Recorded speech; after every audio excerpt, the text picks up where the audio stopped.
Livro Provocando a Sorte, de Lu Valência, um guia para a vida e os negócios. Capítulo: A moeda do novo tempo.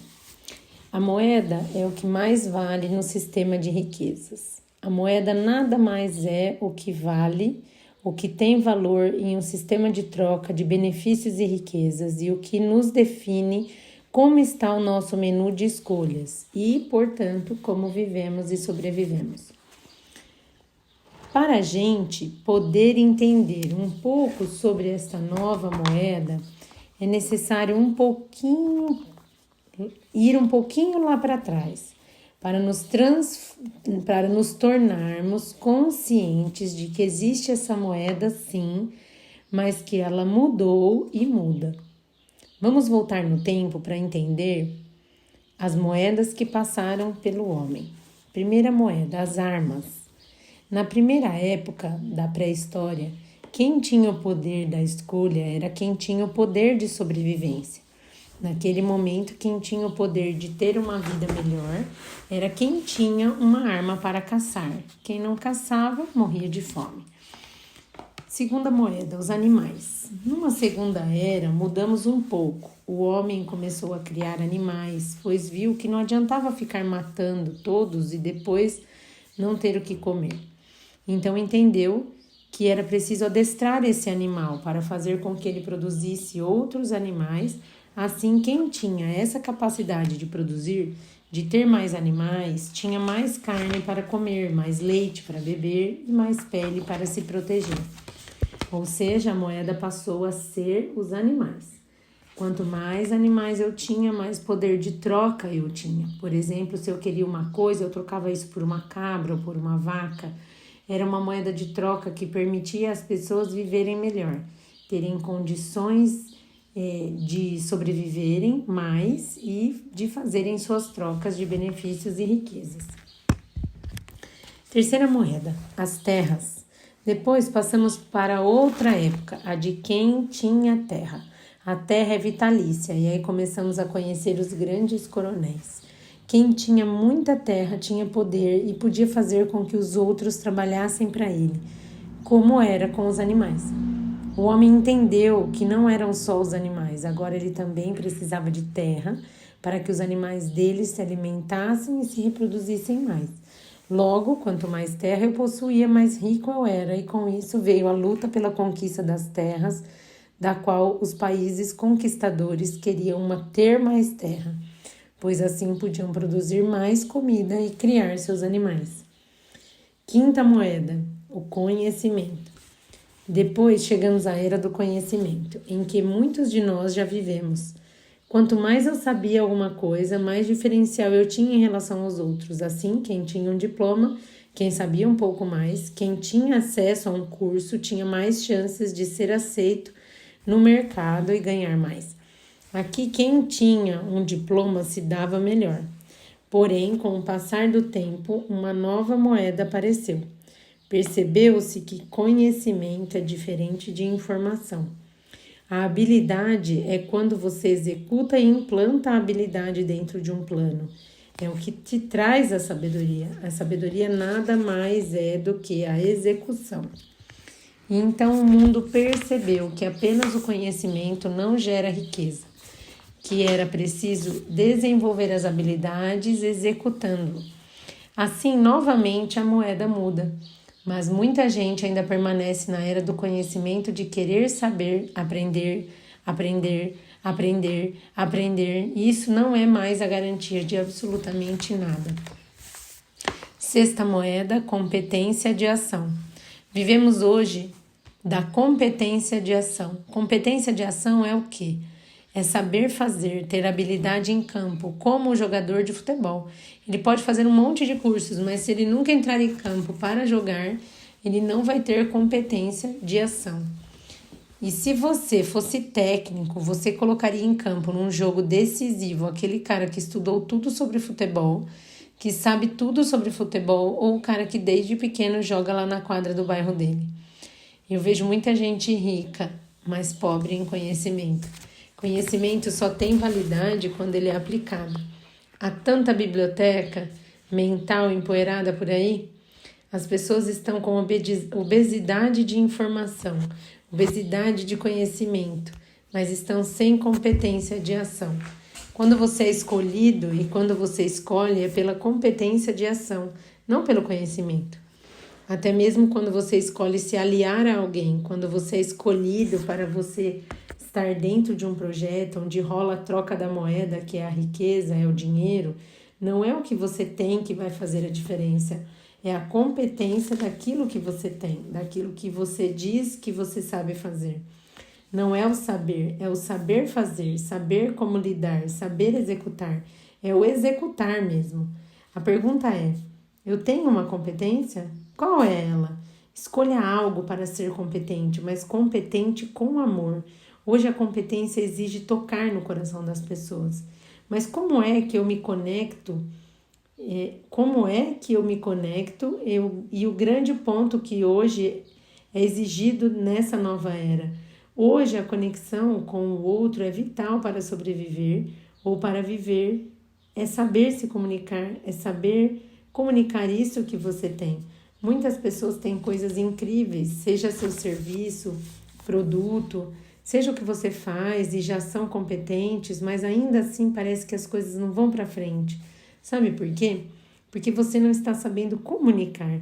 A comunicação é o que traz a conexão com aquela pessoa que você quer jogar, quer chegar. E hoje a conexão tem que chegar ao coração. Hoje os grandes mercados estão conquistados por quem sabe chegar ao coração das pessoas. E como se faz isso? Como eu comunico meu serviço, meu produto e minha competência? Existem alguns níveis de conexão que a gente faz. Primeiro é a boca-ouvido. A gente que ouve com o ouvido e escuta com o coração são coisas totalmente diferentes, eles não são sinônimos. Na realidade, você ouve pelo ouvido e escuta com o cérebro. Na verdade, quem escuta é o cérebro. Por exemplo, quando eu vou ao restaurante e peço uma água com gás para o garçom e ele te traz uma água sem gás, por quê? Por que ele estava nesse nível? Perceba que não criou uma conexão. Você falou e ele pegou o que ele ouviu e não o que ele escutou com o cérebro. Ele estava tão no automático que não escutou o que o outro queria. E muitas vezes nós estamos comunicando neste canal do boca a ouvido e nele você não consegue absolutamente nada. Não se consegue fazer negociação e trocar benefícios de riqueza com ninguém. Competência para as pessoas desejarem fazer negócios comigo e conseguir aquilo que eu tenho para oferecer é por meio da comunicação, por meio do diálogo com conexão. Porém, o que a gente mais vê são pessoas que não sabem se comunicar. As pessoas não sabem e isso não tem nada a ver com oratória. É realmente dominar o poder da linguagem, o poder do diálogo, para que o outro te entenda e para que isso aconteça de maneira efetiva. Segundo nível, de conexão é o cérebro. Cérebro. O próximo nível vai ser cérebro com cérebro. Quando eu entendo o que o cérebro quer, e nós já vimos o que o cérebro quer, ele quer economizar energia, fugir do medo, aumentar o prazer. Eu adapto a minha fala àquela circunstância. Muitas vezes você está ali falando tanto e não está comunicando o que o cérebro quer comprar. Então não faz sentido para o cérebro do outro aquilo que você está falando. Vale lembrar também que há alguns pontos pessoais, por isso é preciso conhecer o outro e também a si próprio. Já dizia Einstein, conhecer os outros é inteligente, mas se conhecer a si mesmo é sabedoria. Quando precisamos chegar ao coração, é preciso passar pelo cérebro. Ninguém chega ao coração sem passar pelo cérebro. Já vimos isso na cultura de pensamento.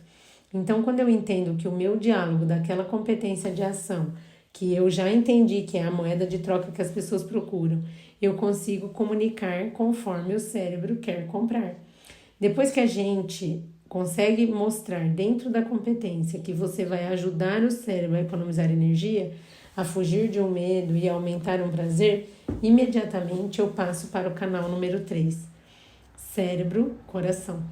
É por esse canal que eu consigo chegar ao coração das pessoas. Uma das competências que eu trabalho muito com os meus filhos é a comunicação, porque se eles não aprenderem a se comunicar, estarão fritos. Então eu preciso efetivamente entender em qual canal de comunicação você vem trabalhando, pois muitas pessoas percebem que falam e se sentem em um monólogo. Não há um diálogo, porque não há conexão. É preciso me adaptar ao outro. Não adianta nada se você está se comunicando baseada no princípio de que faça ao outro o que você gostaria que fizessem para você. Isso é muito lindo, mas quando você trata de se comunicar, de gerar, de provocar uma troca de moeda daquilo que você quer e tem para oferecer, para pegar o que você quer do outro, você precisa mudar isso, você precisa alterar esse princípio para diga ao outro e faça ao outro o que ele gostaria que você fizesse a ele. E fale ao outro aquilo que ele gostaria de escutar com base no que o outro precisa. É inverter e sair dos nossos sapatos. Por isso a comunicação é tão vital. Quando você só fala de você, daquilo que você gosta, você fica num monólogo. Por exemplo, eu posso amar você e te convidar para almoçar. Como eu amo caviar, decido te oferecer caviar, mas você odeia, passa mal só de olhar para aquilo. Ou seja, não adiantou absolutamente nada, a gente não criou conexão, porque não adianta eu fazer aquilo que me agrada. Eu tenho que pensar no outro, e para isso temos que nos tornar interessantes.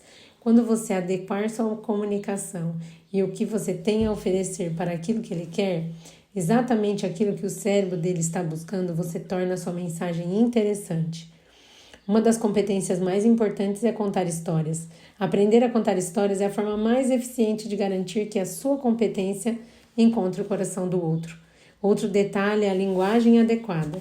Por exemplo, o que é dito em uma reunião de médicos, você leigo não entende nada. E isso não quer dizer que eles não tenham competência, mas que eles precisam adequar a linguagem para passar para os pacientes se eles quiserem ser entendidos. Já estava escrito na Bíblia já estava escrito na Bíblia, com o simples, faça-se de simples, e com o estudioso, faça-se de estudioso. Se você não sabe falar a língua de quem está te escutando, você está falando para o vento. Se você estiver falando com seu filho, coloque a linguagem adequada para a idade dele. Eu tenho certeza que se você mergulhar nessas competências novas, se conscientizar dessa necessidade, você vai conseguir.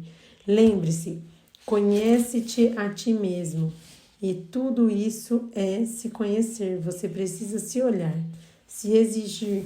E esse é o preço a pagar e melhorar a sua comunicação. Eu tenho certeza de que quando você colocar a sua competência em ação, se colocar competente em algo e saber comunicar isso para as pessoas que te rodeiam, não tenho dúvidas de que as oportunidades, o dinheiro e o tempo virão para você. Porque tempo, dinheiro e oportunidades não se perdem, elas passam de mãos. Mãos diligentes são mãos competentes. O mundo não perdoa quem não sabe se comunicar. O mundo não escuta quem não sabe se comunicar. O mundo não compra de quem não sabe se comunicar. Você pode ter o que for, se não souber se comunicar, você está fora do jogo.